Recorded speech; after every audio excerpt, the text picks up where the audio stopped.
जो अलग अलग दावे किए जा रहे थे, वो दावे कितने सच हुए अब साफ निकलकर सामने हो गया है। और चुनाव में खास तौर से महाराष्ट्र में महायुति की जीत होगी, इस बात का अनुमान तो कुछ घंटों या कुछ दिन पहले लगा लिया गया था, लेकिन ये प्रचंड जीत होगी इसका अनुमान शायद महायुति को भी नहीं था। आखिर इसके पीछे क्या खास वजह रही और अब यहाँ से क्या राजनीति की तस्वीर होगी? सबसे बड़ा सवाल महाराष्ट्र में मुख्यमंत्री कौन बनेगा, और उससे बड़ा सवाल कि महाराष्ट्र में इस जीत के बाद, इससे पहले हरियाणा में जीत, फिर महाराष्ट्र में प्रचंड जीत के बाद जो भाजपा के ऊपर दाग लगा था कि लोकसभा में 400 का आंकड़ा पार नहीं कर पाई, क्या वो दाग अब धुल गया है और फिर भाजपा के नेतृत्व में केंद्र सरकार वैसे ही पुरानी रफ्तार से दौड़ेगी और बाजार इन सारे हालात को कैसे लेगा? इन सारे मुद्दों पर बातचीत करेंगे आवाज़ अड्डा में, और हमारे साथ बेहद ही खास मेहमान जुड़ रहे हैं। CNBC आवाज़ के मैनेजिंग एडिटर अनु सिंघल जुड़ रहे हैं, बीजेपी के प्रवक्ता गोपाल कृष्ण अग्रवाल कुछ ही देर में हमारे साथ जुड़ेंगे, कांग्रेस के प्रवक्ता राकेश शेट्टी, शिवसेना शिंदे गुट के प्रवक्ता BD सिंह, शिवसेना UBT के प्रवक्ता अनीश गढ़वे, NCP अजित पवार गुट के KVM श्रीवास्तव भी हमारे साथ जुड़ेंगे, वरिष्ठ पत्रकार हर्षवर्धन त्रिपाठी और वरिष्ठ पत्रकार मयूर पारिक। आप सभी मेहमानों का बहुत बहुत स्वागत है हमारे शो में। गोपाल कृष्ण अग्रवाल जी के पास जाऊंगा, इससे पहले मैं एक सवाल लेके आऊँगा अनु सिंघल जी के पास। अनु सिंघल जी, जब एग्जिट पोल आ गए थे तभी मार्केट को लग गया था कि अब भाजपा की सरकार या महायुति की सरकार आने वाली है महाराष्ट्र में, और बाजार उस हिसाब से फैक्टर इन हो गया था। लेकिन इतने प्रचंड बहुमत से आएगी सरकार, इसका अनुमान एग्जिट पोल में नहीं लगाया गया था। ऐसे में बाजार जब खुलेगा सोमवार को तो कैसे रिएक्ट करेगा? लक्ष्मण जी, बहुत अच्छा सवाल पूछा आपने। इसमें मैं आप दो पार्ट में जवाब दूंगा। पहला, इस बार के एग्जिट पोल में फ़र्क था क्योंकि पिछले 2 बार के एग्जिट पोल गलत गए थे, तो मार्केट इस बार एग्जिट पोल को फाइनल आउटकम नहीं मान रहा था। और दूसरा, इस बार मार्केट की पोजीशनिंग काफ़ी ख़राब थी क्योंकि एग्जिट पोल से एक दिन पहले मार्केट को वो अदानी के फैक्टर पर नेगेटिवली रिएक्ट किया था मार्केट ने। लेकिन जो नंबर्स आए हैं ना, वो इस तरीके के हैं लक्ष्मण जी, ट्रस्ट मी, मैं फिर ये बात कह रहा हूँ ना, पूरी रिस्पॉन्सिबिलिटी के साथ कह रहा हूँ कि ये बाज़ार में एक नई तेज़ी की शुरुआत करेंगे यहाँ पर। और अब मंदी खत्म होगी और मार्केट को एक ट्रिगर मिला है, यहाँ पर एक मैक्रो ट्रिगर मिला है। देखिए, फ़र्क होता है माइक्रो ट्रिगर्स और मैक्रो ट्रिगर्स में। जब मैक्रो ट्रिगर्स मार्केट को मिलते हैं ना, तो उसके बाद मार्केट इतनी आसानी से नहीं गिरते हैं। यहाँ से मुझे लग रहा है कि मंडे को लक्ष्मण जी निफ्टी में 500 पॉइंट का तो आप गैप अप समझ के चलिए।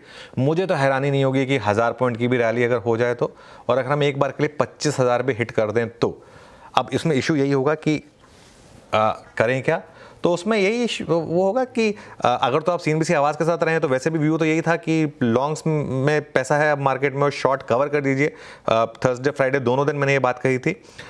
मंडे मॉर्निंग को गैप अप चेस करना है या नहीं, ये आपका डिसीजन है। एक स्ट्रैटेजी ये हो सकती है कि आप पहले 15-20 मिनट रुक जाएं, जो भी मार्केट में एकदम उफान आना है वो आ जाने दीजिए, और उसके बाद स्लोली अपनी पोजीशन बिल्ड करिए। हर 50-100 पॉइंट की कुछ मामूली डिप पर अपनी पोजीशन को ऐड करिए। ये आई थिंक मंडे के लिए एक स्ट्रैटेजी रहे।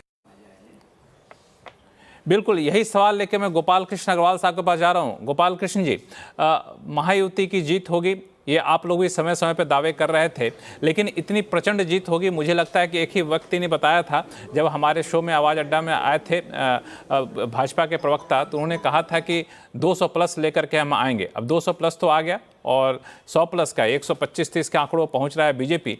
तो ऐसे में सब अब अगला सवाल यही पूछ रहा है कि मुख्यमंत्री कौन होगा और महायुति की अगुवाई कौन करेगा। तो इसको लेकर कब तक क्लैरिटी आ जाएगी और किस फार्मूले को आप लोग अपनाएंगे, क्योंकि बहुत ज़्यादा समय भी नहीं है नई सरकार के गठन के लिए। 26 तारीख आखिरी दिन है।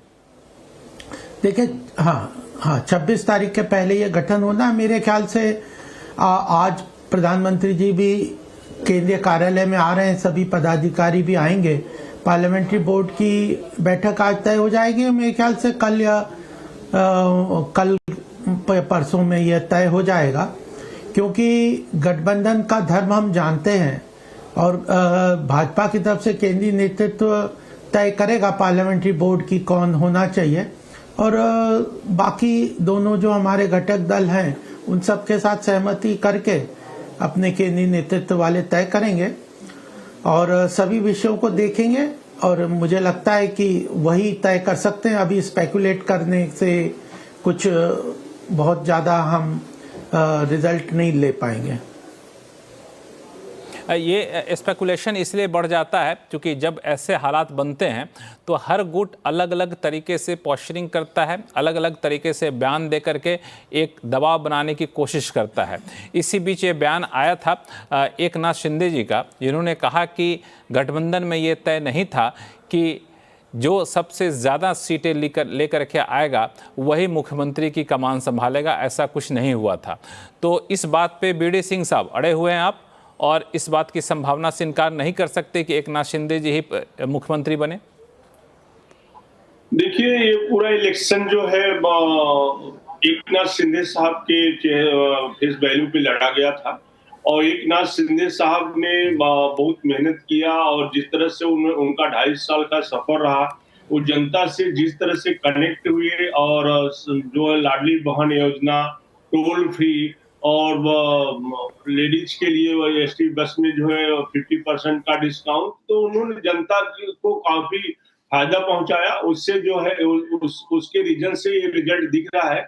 जहां तक चीफ मिनिस्टर का सवाल है, चीफ मिनिस्टर के सवाल के लिए तो क्या है कि अभी जैसा इसके पहले बताया गया है कि अभी तीनों हाई कमांड के साथ मीटिंग होगी जो है, और जो हाई कमांड डिसाइड करेगा उसको हम लोग एक्सेप्ट करेंगे।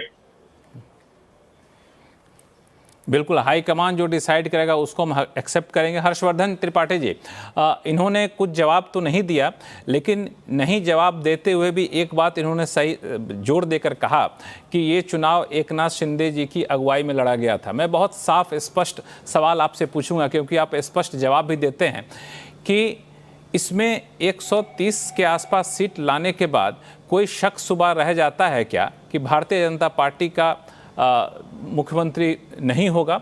और दूसरा कि एक तरफ आप देखें एकनाथ शिंदे गुट के भी 7 सांसद हैं, और ऐसे समय में जब भाजपा अकेले दम पे बहुमत में नहीं है केंद्र सरकार में, तो कैसे संतुलन बैठाएगी भाजपा? लक्ष्मण जी, मुझे लगता है कि ये प्रश्न एक ऐसा है जिसका उत्तर तो सिर्फ नरेंद्र मोदी और अमित शाह के पास है, लेकिन कुछ बातें बड़ी स्पष्टता से। पहली बात तो ये चुनाव कतई सिर्फ एकनाथ शिंदे के चेहरे पर नहीं लड़ा गया। ये मुझे लगता है कि पार्टी के प्रवक्ता हैं तो उनको ऐसे बोलना चाहिए। देवेंद्र फडणवीस इस चुनाव को लीड कर रहे थे, मुख्यमंत्री के तौर पर एकनाथ शिंदे थे, और अजीत पवार भी इस चुनाव में उसी तरह से थे, यानी सामूहिक नेतृत्व था तीनों पार्टियों का। नंबर 1। नंबर 2, ये इस चुनाव में राष्ट्रीय स्वयंसेवक संघ ने बेहद महत्वपूर्ण भूमिका अदा की है। अगर आप उन सीटों पर और उनके जो जीत हार का अंतर देखेंगे तो वो बहुत स्पष्ट तौर पर समझ में आता है। योगी आदित्यनाथ और नरेंद्र मोदी की जो बटेंगे तो कटेंगे, एक है तो सेफ है की कैंपेन थी। वोट जिहाद के खिलाफ जो देवेंद्र फडणवीस ने एक जिसको कहें कि हेड ऑन लिया था, बिल्कुल मोर्चा संभाल रखा था, वो बहुत अच्छे से दिखा। और एकनाथ शिंदे सरकार की लाडकी बहन योजना हो या जितनी भी योजनाएं हो, वो बहुत अच्छे से काम करती रही। एक तो ये, हम चूंकि CNBC आवाज पर बात कर रहे हैं, आप सोचिए मुंबई जैसे शहर में उद्धव ठाकरे और उनकी पार्टी क्या कह के आती है कि हम आएंगे तो योजनाओं को रोक देंगे। वो धारावी का रीडेवलपमेंट अडानी को चला गया इसलिए कहते हैं रोक देंगे। इससे पहले आरए मेट्रो का जो कारशेड था उसको रोकने की बात करते हैं। जब सरकार आई थी तो उद्धव ठाकरे 7 से 8 लाख करोड़ की परियोजनाओं को रिव्यू में डाल देते हैं। ये कोस्टल रोड और जितना भी ये प्रोजेक्ट है ये पूरा नहीं होता है जो देवेंद्र फडणवीस के समय में शुरू हुआ। मुझे लगता है ये वोट पूरी तरह से हिंदुत्व और विकास का है। अब सवाल ये कि मुख्यमंत्री कौन बनेगा। मुख्यमंत्री निश्चित तौर पर भारतीय जनता पार्टी का क्लेम बनता है। अगर 125 विधायक उनके आते हैं, 2014 में सर्वाधिक 122 थे और 2019 में 105 थे। अब अगर उससे आगे नंबर गया है तो बिल्कुल भाजपा का कार्यकर्ता चाहेगा कि उनका अपना मुख्यमंत्री हो। देवेंद्र फडणवीस बड़े नेता के तौर पर उभरे हैं। बस एक ही चीज है कि भारतीय जनता पार्टी इस वक्त जो भी निर्णय राज्य के मुख्यमंत्री का लेगी वो नेशनल पर्सपेक्टिव के लिहाज से लेगी। तो हो सकता है कि एकनाथ शिंदे मुख्यमंत्री बने रहें या कोई और बीच का रास्ता निकले, लेकिन ऐसी स्थिति में मेरा यह मानना है कि देवेंद्र फडणवीस अब उप मुख्यमंत्री के तौर पर होंगे तो उनके साथ अन्याय होगा। एक विकल्प हो सकता है कि देवेंद्र फडणवीस को राष्ट्रीय अध्यक्ष बनाया जाए महाराष्ट्र से, और महाराष्ट्र में तब मुख्यमंत्री पद के चयन को लेकर भाजपा को थोड़ी सहूलियत हो सकती है।